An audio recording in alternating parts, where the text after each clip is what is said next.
Assalamualaikum warahmatullahi wabarakatuh. Kepada yang terhormat Bapak Ibu penguji uji kinerja pada PPG dalam jabatan periode 1 tahun 2026.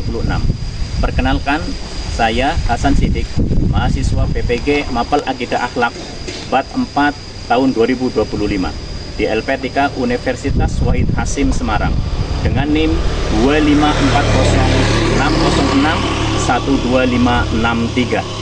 Pada hari ini, Senin, tanggal 19 Januari tahun 2026, saya akan melaksanakan praktek pembelajaran dalam rangka penilaian uji kinerja di MI Muhammadiyah 1 Danakerta, kelas 4, materi Sa'labah yang kufur nikmat.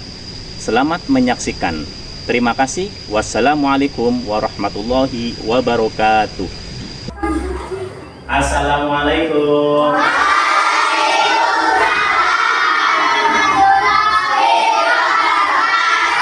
Bagaimana kabarnya?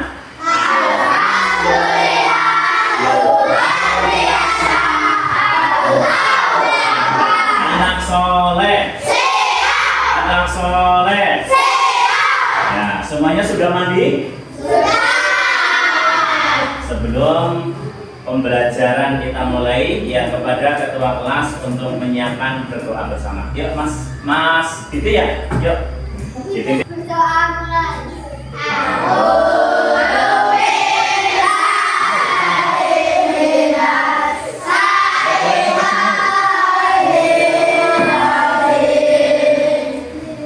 Anin Dia Fauzia, Anin A, Anin B. Ada yang sakit ya? Terus Mbak Aprilia Natasha. Indonesia tanah airmu, madu madamu. Di sana aku berdiri dan kita hidup. Indonesia yang merdeka, merdeka, hiduplah Indonesia. Kita lihat semuanya coba di depan. Ya. Kisah Sa'labah. Sebelum kita nanti semuanya menyaksikan video tentang kisah Sa'labah, Pak Hasan mau menyampaikan dulu apa yang dimaksud dengan kikir dan kufur nikmat. Karena pembelajaran kali ini adalah Sa'labah yang kikir dan kufur nikmat. Nah, tujuan dari pembelajaran ini yang pertama adalah semua siswa ya memahami bahaya sifat cinta yang berlebihan terhadap harta. Ya, yang tujuan yang terakhir meningkatkan keimanan dan ketakwaan kepada Allah Subhanahu wa Ta'ala. Nah, kita masuk materi selanjutnya. Pengertian dari sifat kikir, ya. Kikir secara bahasa apa artinya? Bakhil atau yang berarti menahan sesuatu. Jadi sesuatu itu ditahan. Nah, selanjutnya jadi sifat bakhil ya. Kira-kira muncul kenapa? Karena orang itu terlalu cinta kepada dunia atau harta. Kalau sudah merasa dia cinta kepada dunia, hartanya banyak, uangnya banyak, berlipat-lipat, dimasukkan dompet tidak muat, saking cintanya harta, pasti ya dia mau saling memberi kepada orang sangat eman atau bakhil ditahan itu namanya kikir. Jadi dengan sifat baik ini muncul karena orang itu terlalu cinta kepada dunia dan dia meyakini bahwa harta bendanya yang menyelamatkan hidupnya ya. Saya punya harta banyak, nanti bisa selamat, sukses ya, masuk ke dalam surga. Tapi keduniaan yang ia miliki tidak mau untuk dalam taat kepada Allah. Dia pikir, bakhil, apalagi coba pelit, apalagi bahasa Jawanya betitil dan lain sebagainya. Mau jadi anak yang seperti itu? Siapa yang mau jadi anak bakhil atau pelit? Ya, coba di sini kalau ada temennya berangkat sekolah lupa tidak dikasih uang saku, ya ditolak sendirian nangis. Misalnya Mas Didi punya uang 5.000 mau berbagi sama temennya, kalau apa diejek temennya? Berbagi apa enggak? Mau berbagi? Iya.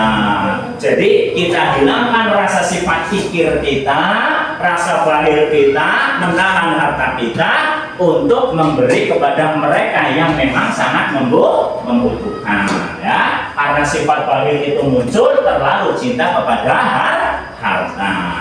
Nah, selanjutnya, lalu apa sih tentang kufur nikmat? Nah, kufur nikmat itu menurut bahasa apa? Coba kita baca-baca bareng 1, 2, 3. Kufur berarti menutupi atau mengingkari nikmat adalah pemberian Allah. Jadi kufur nikmat adalah mengingkari pemberian Allah. Punya pensil 2, temennya nggak bawa pensil, kira-kira mau pelit apa dipinjemkan? Iya. Punya bolpen 2, temennya nggak bawa bolpen, lupa, mungkin habis belajar malamnya, kira-kira dipinjemkan apa tidak? Dipinjamkan. Karena itu sifat atau bukti syukur kita dengan harta yang kita miliki. Nah, ada beberapa, ya, ini beberapa cara orang itu bisa mengingkari pemberian dari Allah Subhanahu wa Ta'ala. Kebanyakan mereka itu mengingkari pemberian dari Allah Subhanahu wa Ta'ala. Yang pertama dengan cara apa ini? Menyalahgunakannya. Diberi tangan seharusnya untuk nulis, untuk apalagi coba makan, tapi malah untuk mengambil bukan haknya. Contohnya maling. Ada yang masih seperti itu? Allah berfirman di dalam surat At-Takasur. Kita baca bareng-bareng dari Ta'awud 1, 2, 3. A'udzu billahi minas syaitonir rajim.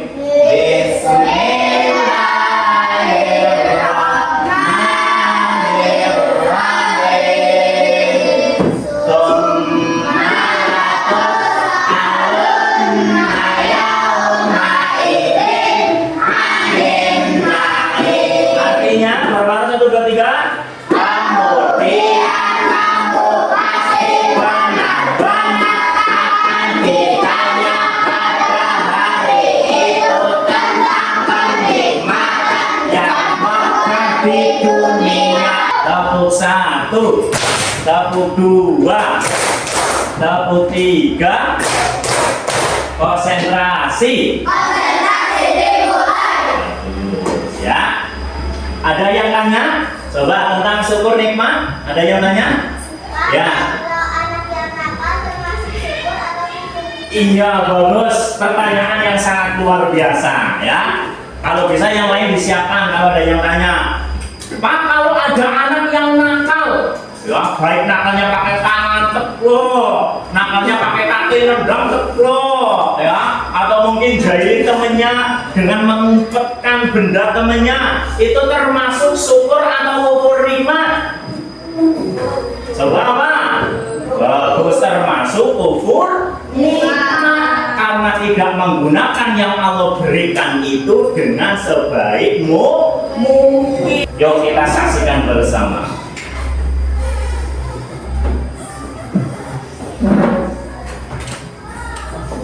Memberi makan kepada mereka yang Allah sendiri tidak sudi memberikan rezeki kepada orang-orang itu. Tidak, saya menolak membayar zakat. Ya, kisah sahabat Nabi yang tadinya dia fakir, miskin. Ada seorang sahabat Rasulullah bernama Sabah. Siapa namanya? Sahabat. Sangat miskin. Setiap sore selesai menunaikan sholat berjamaah di masjid, Salabah selalu buru-buru pulang duluan. Ini karena kain yang digunakannya untuk sholat hanya ada satu, dan Salabah harus bergantian memakainya dengan sang istri tercinta. Hari terus berlalu. Akhirnya Salabah menghadap Rasulullah. Ya Rasul, berikan kepadaku jalan untuk menjadi kaya. Rasulullah meminta Salabah untuk menerima rezeki yang ada dengan tawakal Dia minta dan mengingatkannya untuk bersyukur agar Allah menambah nikmatnya. Namun Salabah bersikeras ingin menjadi orang kaya. Maka kemudian Rasulullah memberi sepasang domba kepada Salabah untuk dijadikan modal usaha. Dengan izin dari Allah, domba-domba itu berkembang biak dengan sangat baik hingga ratusan jumlahnya. Salabah pun memiliki kebun kurma yang luas dan subur. Dalam waktu yang singkat, Salabah pun akhirnya dikenal sebagai orang yang kaya raya. Sayangnya, hati dan pikiran Salabah dikendalikan oleh hawa nafsu. Saking takutnya kehilangan harta, Salabah sampai lupa dengan ibadah. Sholat berjamaah ia tinggalkan karena terlalu sibuk mengurus ternak dan kebunnya. Yang lain lagi bersolat. Hingga suatu hari datanglah wahyu tentang zakat turun kepada Rasulullah. Rasulullah pun meminta Ali bin Abi Thalib untuk menagih zakat kepada Salabah. Rasulullah bilang bahwa jumlah harta yang dimiliki Salabah membuatnya wajib membayar zakat. Ali pun bergegas mendatangi Salabah untuk menagih zakat. Sahabat, Rasulullah mengatakan Ada sahabat mengatakan bahwa engkau harus membayar sebagian dari kekayaanmu untuk fakir miskin. Ujar Ali. Namun Salabah menjawab dengan ketus. Buat apa zakat bagi fakir miskin? boleh sombong ya. Maaf Ali, orang-orang miskin itu adalah pemalas. Boleh Lihat aku, kalau aku hanya duduk dengan berleha-leha, mana mungkin bisa mengumpulkan kekayaan sebanyak ini?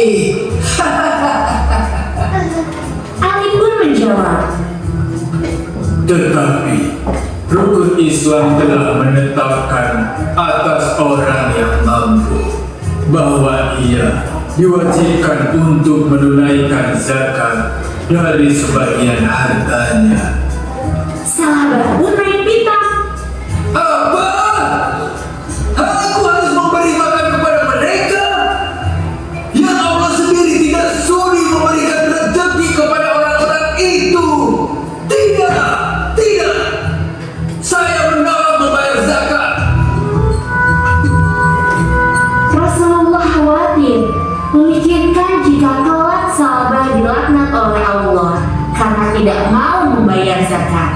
Bahkan saking khawatirnya, Rasulullah meminta Ali untuk menagih zakat kepada Salabah hingga 3 kali. boleh sombong ya. Tapi Salabah masih Sudah juga ditagih menolak zakat untuk selama 3 berzakat. kali. Rasulullah pun berkata bahwa harta Salabah kelak tidak akan bisa menyelamatkan dirinya. Harta itu Apa tidak yang akan bisa diucapkan menyelamatkan Rasulullah diri. pun terjadi. Mendadak ternak Salabah diserang wabah. Wah. Bahkan Semua ternaknya banyak mati. dari ternaknya yang mati. Oh, macam-macam. Tak hanya itu, kebun kurmanya pun menjadi kering karena diserang hama. Mati semuanya ini kering ini. Salabah akhirnya datang menghadap Nabi dan hendak membayar zakat. Namun Nabi menolaknya. Sudah diperingatkan Salabah kali pun tadi. akhirnya mendatangi Abu Bakar dengan niat yang sama. Abu Bakar, Aku ingin melaksanakan kewajibanku. Tolong terimalah zakatku. Ucap Salabah. Abu Bakar berkata, Maaf, Salabah. Aku tak menerima apa yang ditolak oleh Rasulullah. kekayaan Salabah pun musnah dalam waktu singkat. Ia jatuh miskin dan terlunta-lunta. Pada akhirnya, seluruh harta yang dimilikinya tidak dapat menyelamatkan hidup Salabah. Salabah tidak mau berzakat karena begitu sayang dengan hartanya dan tidak mau merugi. Padahal, berzakat tidak akan pernah membuat seseorang menjadi miskin.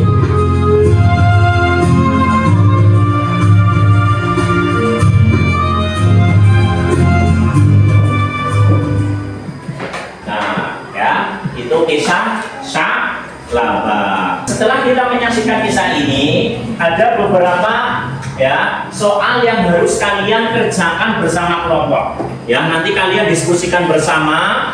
Ada kelompok yang putra ada 2 kelompok, yang putra ada 2 kelompok, yang putra ada 3 kelompok. Nanti semuanya kerjasama. Hasil dari video ini dan hasil dari tayangan yang kalian saksikan itu, bagaimana kalian bisa bekerja sama, ya.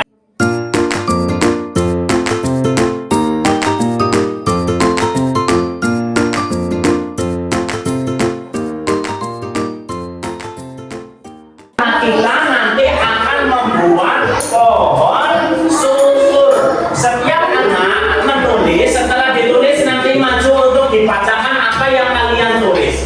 Nanti ditempel di sini, ya, ditempel, ya, ditempel di pohon syukur, ya, paham ya? Ya, Pak Hasan bagi satu-satu, ya. Ditulis.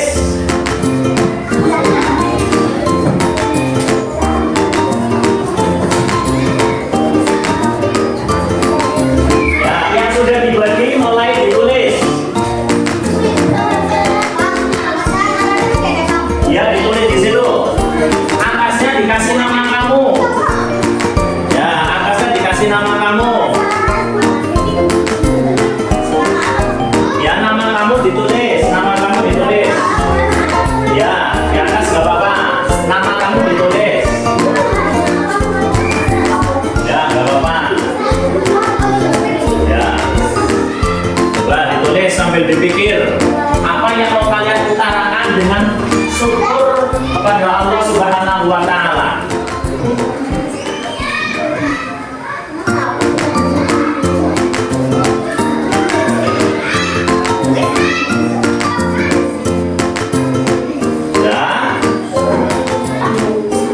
Nanti kalau sudah,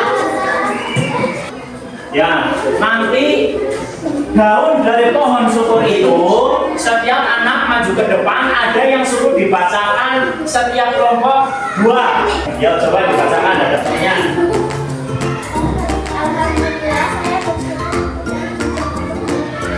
Iya, bagus ya, dikeras lagi. Dari daun yang Mbak Nam bisa tulis, alhamdulillah saya bersyukur mempunyai hijab bisa untuk menutupi aurat. Ya, bagusnya boleh dilepas, ditempel, terserah mau ditempel di mana. Ya.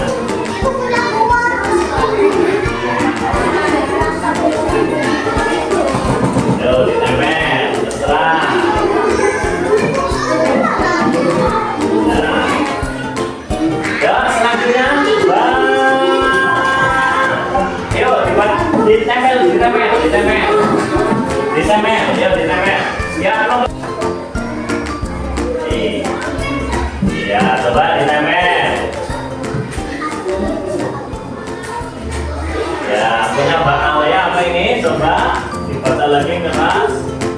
Alhamdulillah, saya bersyukur mempunyai 2 pulpen untuk bisa meminjami ke teman saya. Ya, bagus. Ya, selanjutnya, Mbak Aisyah, yuk. Ya, sini Mbak Aisyah.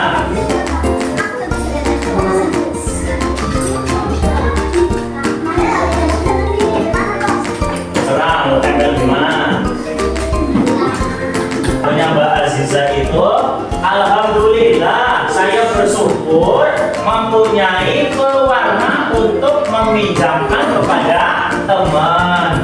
Selanjutnya Mbak Indi. Mbak Indi coba. Nah, coba dibaca yang lain Mbak Indi. Dibaca yang keras coba. Alhamdulillah saya mempunyai mulut untuk berkata yang baik. Bagus. Yuk selanjutnya. Coba ditaruh pohon syukur. Coba punya diri dibaca dulu. Yang keras. Ya, alhamdulillah saya bersyukur mempunyai mata untuk melihat hal yang baik. Ya, bagus. Terserah bagaimana. Ya, selanjutnya. Yuk, kelas kira dibaca.